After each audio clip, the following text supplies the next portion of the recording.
Hey guys, it's your boy, The.lone.buster here, aka Edward. I just finished watching Ghostbusters Frozen Empire in the theater like maybe an hour or so ago. It takes about an hour to get home from the movie theater for me, so it sells on everything I could have wanted in a sequel for Afterlife. I'm kind of going off script here. This is kind of just my brain as it's starting to wind down and figure out everything for myself. That's why normally you don't see me on camera, but you will this time because I feel like this is just like a quick vlog thing that I can get out of the way and get back to try to making more Ghostbuster related stuff for you guys.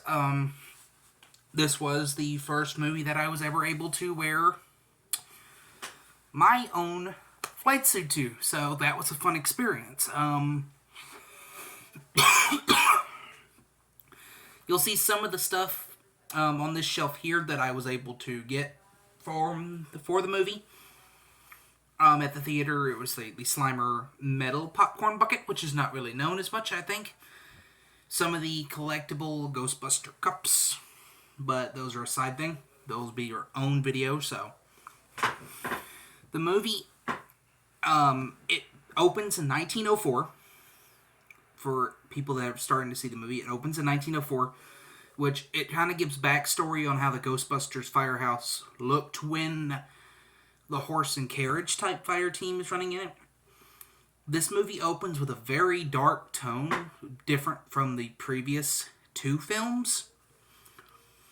And the third Afterlife film, all the actors do great, in my opinion. Gary Gruberson, Phoebe does great, honestly. Her character is a little more tension happy, I want to say, in this film. Because to me, and this isn't something that I'm totally upset about, but I'm curious about. She seems like she believes that she's the only one in the Spangler line of her family that is capable of doing the Ghostbuster job. Because there's times in the film where her mom, she kind of butts heads with her about it because the New York mayor, played by Walter Peck's character, played by Walter Peck, he kind of basically he fires her from being a Ghostbuster and tells her that she's too young to do it, and she believes it's her birthright because of her being a Spangler. Well, they kind of have this whole butting heads thing back and forth where she thinks that she's the only one, and this is how I feel. She feels like she's the only one capable of being a Spangler, because there's a point in the film where she says to her mom that you wouldn't be a Ghostbuster if you weren't a Spangler.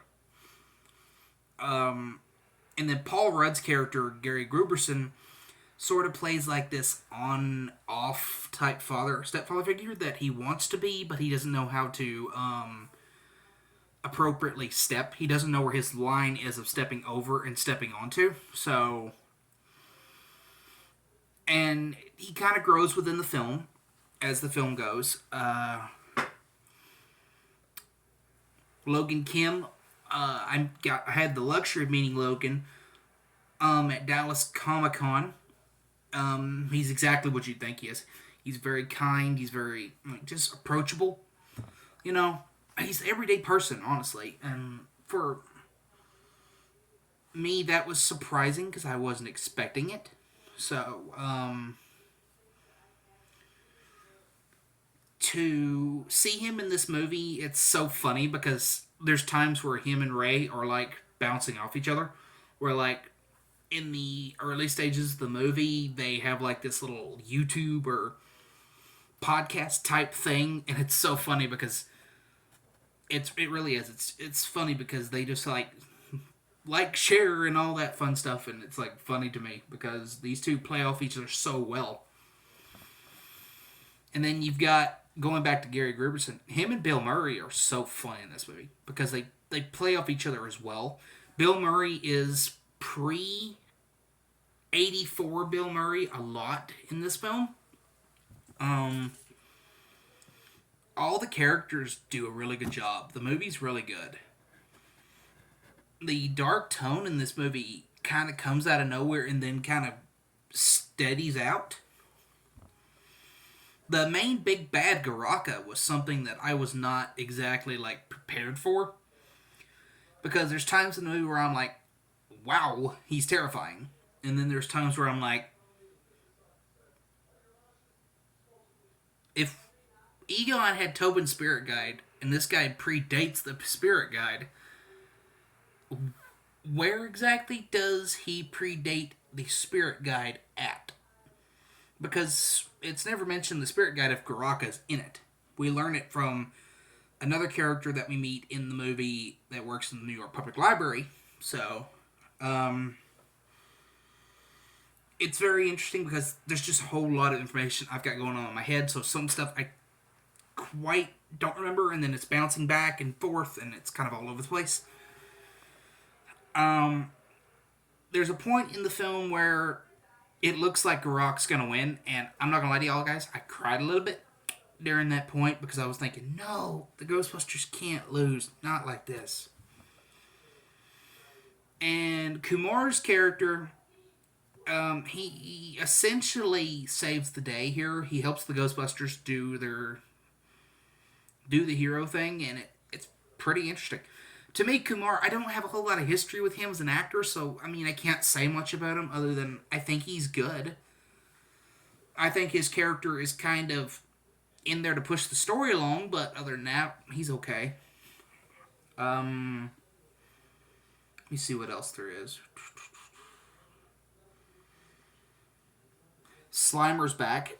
Him and Finn Wolfhard have like this side story to where like he's in the firehouse and Finn's like living right underneath Slimer, and Slimer's just been staying there for so long, like eating and just like living there basically.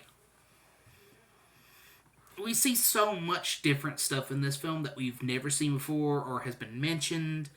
Like in this film, the idea of Egon having a new idea for the proton, for like the protection. How is it? Yeah, it's protection grid.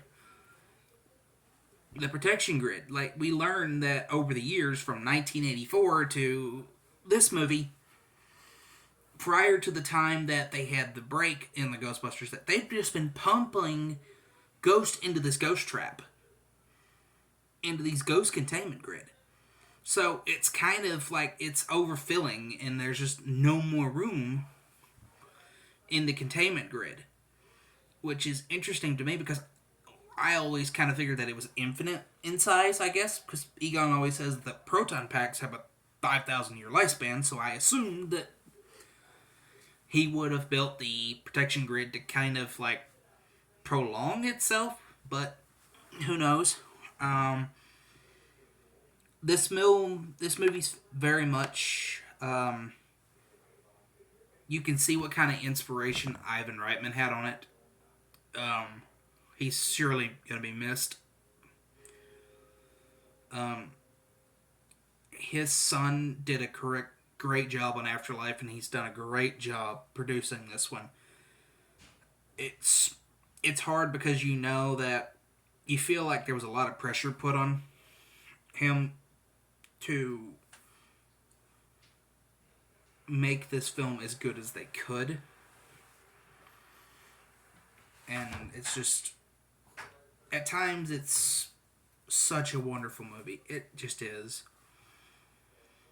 And for the true Ghostbuster fans out there, you will not regret going to see this movie. You will 100% love it. I promise. And for those that don't like it, not everything we can't have everything at once. That's why we have future movies. Well, that's just my thought process in the review of Ghostbusters Frozen Empire. It's one of the best movies I've ever seen in my life, but it's also got kind of a mixed feeling, you know?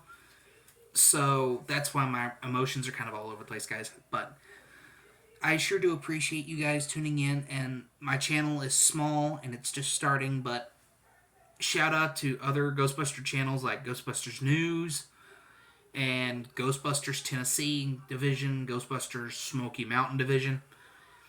I really hope to meet you guys one day, and I really hope that I get to work with Ghostbusters News in the future. Other than that, I'll have some new more videos coming out today, which will be the popcorn bucket and the cup. Just a quick like panoramic vision shot of it.